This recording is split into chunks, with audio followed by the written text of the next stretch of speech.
Hello,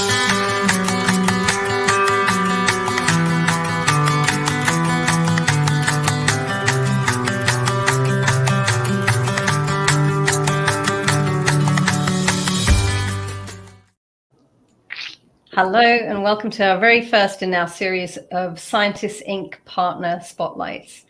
My name is Pambe Bahia. I'm a neuroscientist podcaster and the CEO of Scientists Inc.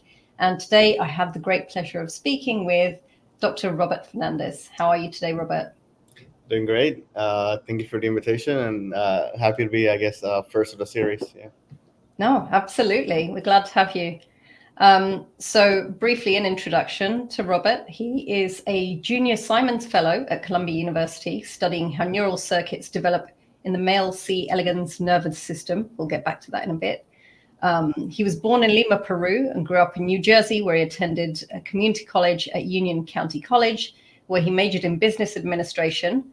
And then he changed tack to some degree to do a Bachelor's of Science at New York College, City University of New York, and subsequently a PhD in molecular biophysics and biochemistry at Yale.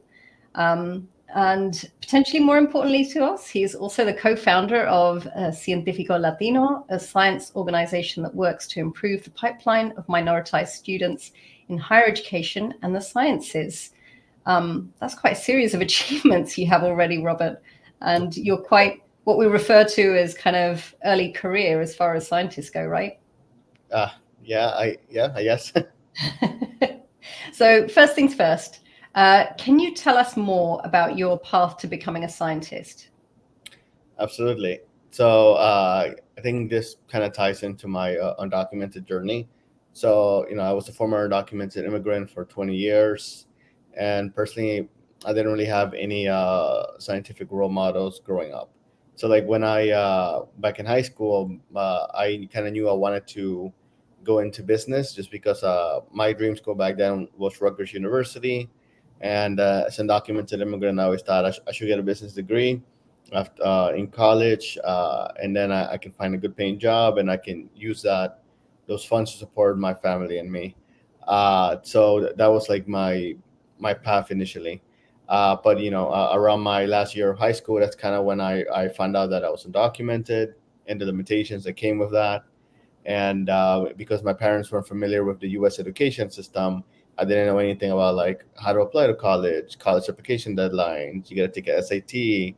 So when all of my colleagues were pretty much getting accepted to their universities and colleges across the U.S., I was kind of like, oh, I guess I missed a deadline. But one day, a community college representative stopped by our high school classroom and passing out applications for Union County College. I decided to apply to this. I kind of told myself, okay, this is my chance to go to college. And I was looking over the application. The application asked for a social security number.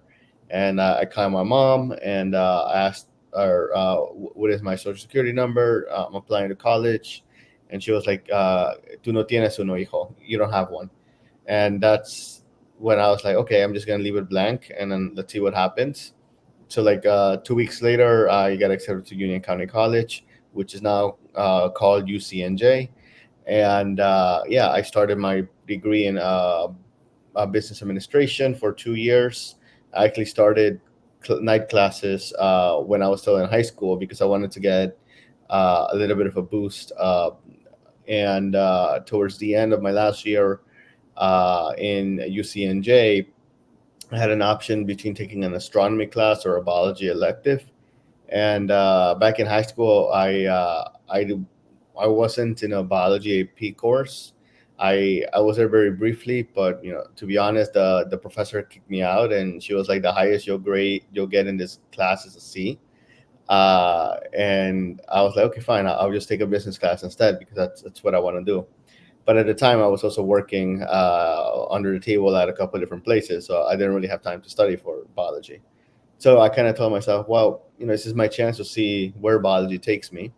So I took my biology elective at UCNJ, and surprisingly, I found a really great mentor in the professor who was teaching at the time, Dr. Felton. And from just learning about biology and evolutionary science, and just how supportive she was as a mentor. I went on to do an independent study on like common misconceptions about evolution with Dr. Felton. I even took a 6 hour bus to Brown University to interview cell biologist Kenneth Miller about pretty much arguments for and against evolution because he's been known for defending evolution in the court. But yeah, but that experience kind of taught me like I really like biology. I don't know what the careers are from it, but I kind of want to see how far I can go. So I transferred to City University of New York, specifically York College in Jamaica, Queens, and there is where I found another good role model, Dr. Simon, where I did research studying the social behavior of the fruit fly, and I received a lot of mentorship from the biology department, the physics department at York College, and I back then I didn't know what a PhD was. I always assumed, okay, you do a bachelor's degree, you'll go to a master's, and maybe you find a job. But throughout that time at York College, I kind of got experience in a year and a half of experience in research. Was able to publish a paper and collaboration papers, go to academic conferences, and also did a summer program at Princeton and received the guidance to apply to a PhD program and went to my first conference, Annual Biomedical Research for Minoritized Students, ABRCAM, in a Drosophila conference. So all of that really pushed me towards that I could do a PhD. So I ended up applying for a couple PhD programs ranging from cell biology to neuro to biochemistry. And on the whim, I actually applied to the biochemistry program at Yale. I didn't really think I would get in, but I was like, just because the majority of my coursework was like core biology, very, I only took one biochemistry class at York. So I was like, oh, I don't think they'll accept me at Yale, but I'm just going to try and see what happens. And surprisingly, I got an offer and I ended up doing a PhD there for 7 years and studying C. elegans, eggling behavior. And that's pretty much my path into being a scientist. That's phenomenal. So I guess one of the things we should probably explain for people who don't know about how the US system works, if you don't have a social security number, like that's tied to everything, right? Yes. Getting bank accounts, getting a car, getting a loan, getting anything you might need to do. So yeah, I can completely appreciate what an absolute challenge that would have been. So you've managed to get through the process and now you have a scientific career. Can you tell us more about the research that you do? Sure. My research currently. Yeah. So I'm actually pretty much wrapping up my scientific research at Columbia University at the end of June. I'm currently studying C. elegans, but specifically, I'm studying the role of these proteins called transcription factors and how these transcription factors regulate the neuronal identity of male-specific neurons. So you have neurons that express different components like neurotransmitters, neuropeptides, receptors, and these transcription factors have been implicated in regulating the identity of neurons. So if you take away that transcription factor, that neuron no longer expresses any molecular component that defines its identity. So, but this has only been done in the C. elegans hermaphrodite nervous system. My work over the last 4 years at Columbia University, which is coming to an end now, is pretty much looking into transcription factors in the male C. elegans nervous system and how many of these transcription factors regulate neuronal identity in a male. Very cool. So veering away from your science itself, can you tell us more about the origins of Científico Latino? Yes. So in terms of how Científico Latino started, initially it started in 2017, but it could have started in 2014. So like my first year of grad school in 2013, I was coming from a background of basic biology to molecular biophysics and biochemistry. I was the only Latino student in my track, maybe one of three out of the entire department. So I experienced what I thought was imposter syndrome at the time. In addition to like immigration obstacles, at the same time, I recently got my green card a month before starting grad school. So it's a lot of big changes and new environments, navigating these systems. And I pretty much at the end of my first semester of grad school, I pretty much got all C's, and I failed one of my core biochemistry courses. So I pretty much almost got kicked out of grad school. I was given a choice by the department chair, the director of graduate studies. He was like, "What do you want to do? Do you want to stay or do you want to go?" And I told him, I want to stay. These are the obstacles that I'm going through, but this is how I will overcome it. So I learned to not to be afraid to ask for help, whether it was for through my colleagues, through the TA, through the teachers. I learned that a PhD is not something you do on its own, but you do it as a community. So I tried to like silence the voices of like imposter syndrome, and that's kind of how I went from all C's and an F to all B's next semester, and then my last semester of coursework, all A's, and I even got a national fellowship, the PD Soros Fellowship, when I was on academic probation, which I thought was interesting. But all of that experience really taught me that there are other people who feel like this in the academic system, and I want to make sure that they don't feel like this. Like even if they're not lucky enough to have a mentor, they have all the resources to have a good mentor. So in 2014, I initially had the idea of compiling fellowships, but I because I was in a competitive environment, I was dissuaded by some colleagues who were like, "Oh, well, you could just find fellowships everywhere. Just Google them and you could find them. There's no need to like compile them." And I was like, "Yeah, okay, I guess you're right." So I put my dream on hold at a second, but it wasn't until 2017, which was after the pretty much the U.S. presidential election. I previously had experience around that time. I think I'm a fourth year right now at that time, 2017, and I was throughout the last couple of years, I focused on starting mentorship programs in my department to make sure that first year grad students don't feel isolated. Connecting with other grad students from underrepresented backgrounds, talking about DEI strategies, what are they doing in their department to improve diversity and inclusion at Yale. And at the time, I also have been involved in mentoring students in the undergraduate lab or students undergraduate from low income backgrounds at Yale. And I kind of told myself that I want my work to be beyond Yale. I want to make sure I'm reaching the students who need it. And I, at a time, I had my idea. My idea came back to me, and I was like, I think I want to continue this idea. Let me compile a database of fellowship, summer research programs.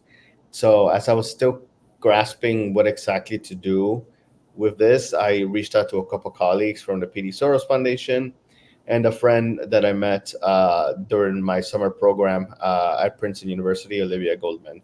So everyone gave me their input, but Olivia wanted to. She gave me input, but she wanted to see how we can work together because she herself at the time was applying to grad school, and a lot of that knowledge will be helpful to build.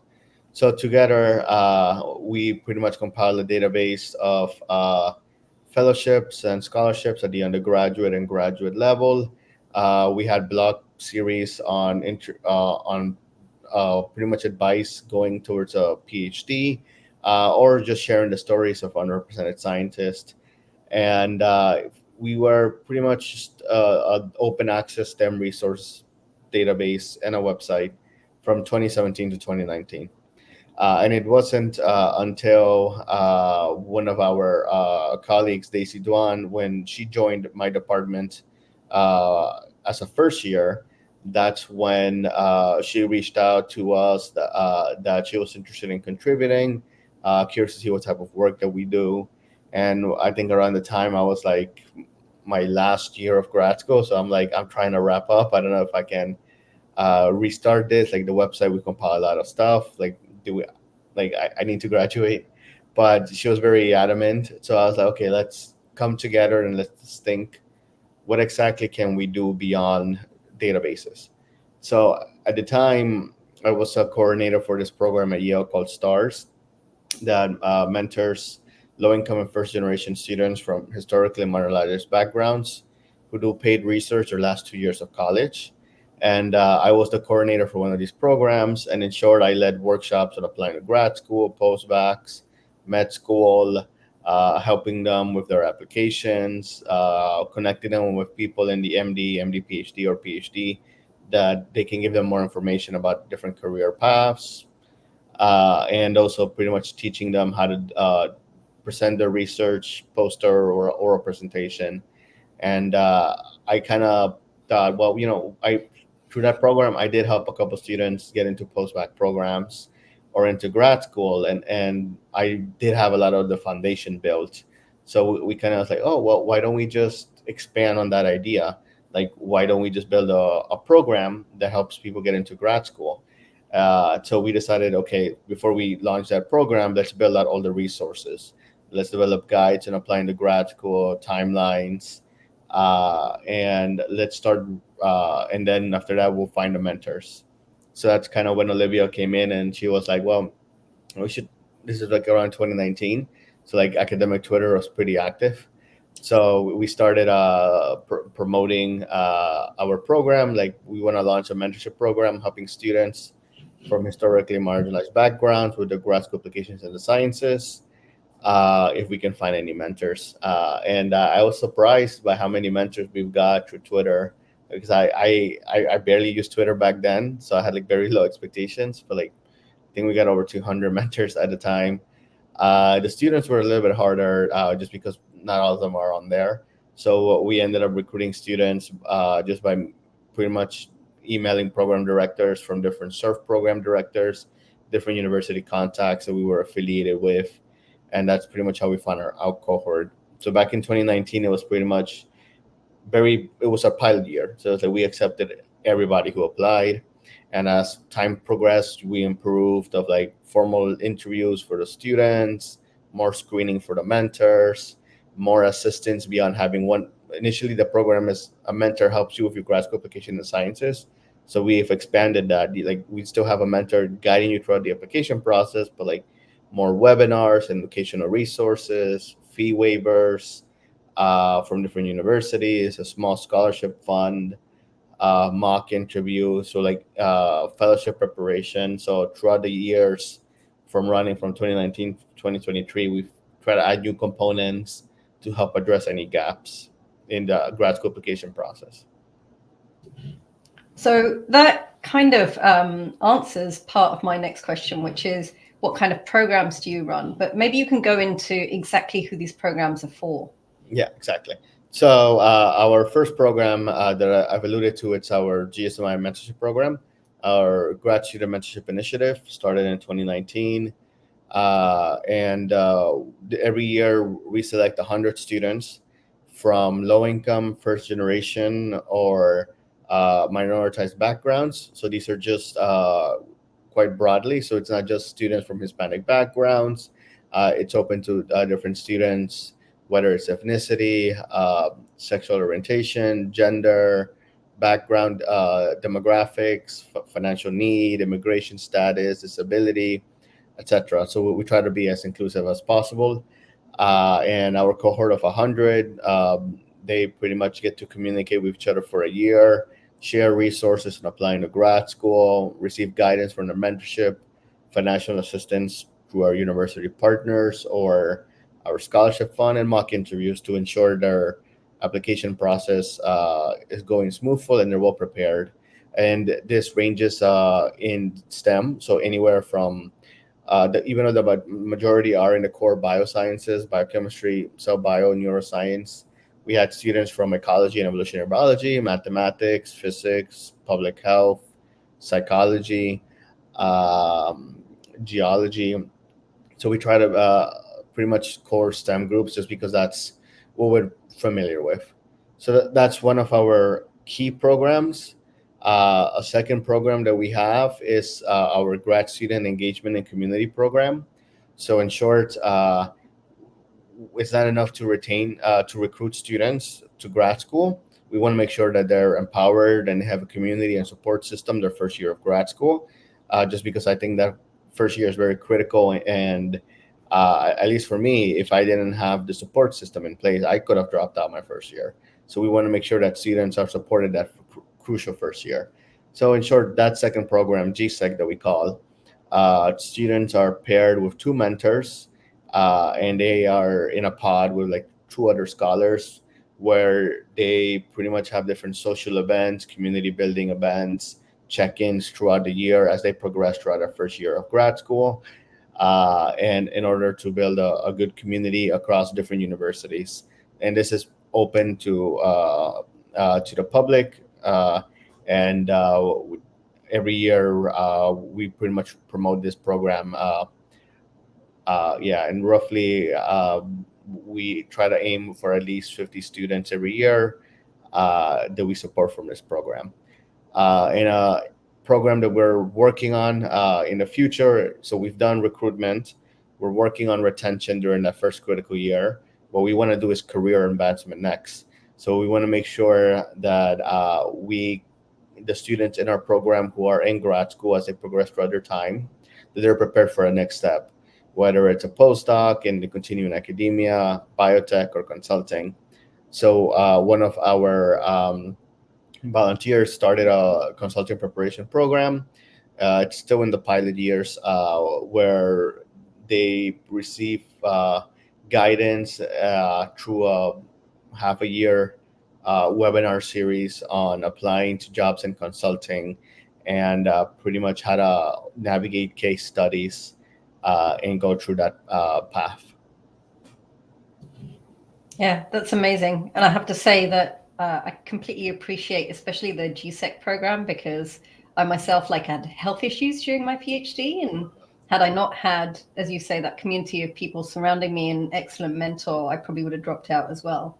I hear that it's retention is something that's really overlooked, and more support system has to be in place. Yeah, for sure. So now I get on to the bit where we talk about us. So can you tell us how you found out about Scientists Inc. and why was it that you reached out? Yes. So I think this is okay. I think this is 2022. So in 2022, so I was a junior Simons Fellow for the Simons Foundation, and we've ran our national GSMI program from 2019 to 2021. After 2021, because we had no grants back then, it was primarily self-funded through my PhD stipend or through my postdoc stipend. And then after that, I ran out of money. So I was like, we have no money to continue the program for the following year. So 2022, we took a break from our national program. And in 2023, I applied for a grant through the Simons Foundation. But in order to receive this grant, I needed to be a nonprofit, or I needed to have a fiscal sponsor. I had no idea what a fiscal sponsor was, but I remember hearing of two different fiscal sponsors. Can't remember who told me, but two different fiscal sponsors. One of them, I can't remember. They have art in their name. It's pretty much they do science and art. I think it's Fracture Atlas. I think it was Fracture Atlas. But our mentorship program has nothing to do with art. So it's, even though I applied to that, I would have to integrate art somehow into the programming, and I wasn't sure how well that would go. So then I was told about Scientists Inc. And I decided to reach out, and I found out that also that another Science Sandbox fellow, you were their fiscal sponsor for their project, and it seemed like a good fit, and it felt like everything worked out with the right timing, because it was like, if we don't find a fiscal sponsor, we're not gonna run our program. So I'm definitely very grateful for your support from Scientists Inc. That really helped us receive our first grant and navigate this whole system.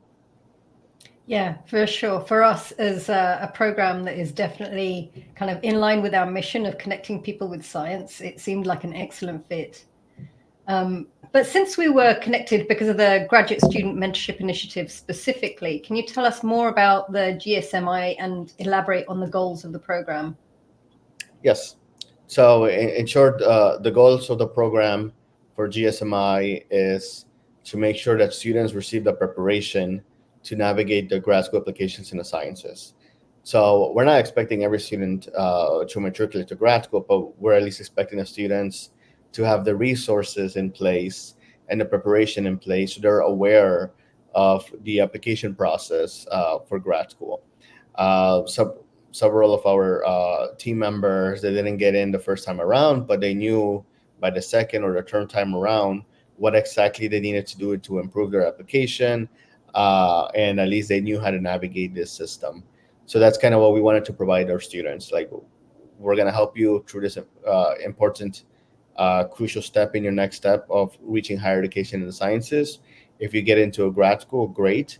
If you don't, at least you're aware of the different, uh, how do you say, the hidden curriculum of the grad school application process, especially for, like, there are fields like ecology and evolutionary biology. Like, you have to apply, you have to find a faculty that would take you on board in their lab before you even submit your application, or else it's very unlikely that your application will be successfully selected, because you have to have made that connection. And that's very different from like a biochemistry program where you just apply, and then once you're in the program you rotate and you work in a lab for 3 to 4 months, see which one is a good fit, and then you choose that advisor. So a lot of our students did not know about uh, how different the application process is per scientific field. But in short, we wanted to make sure that students have the preparation to navigate the system.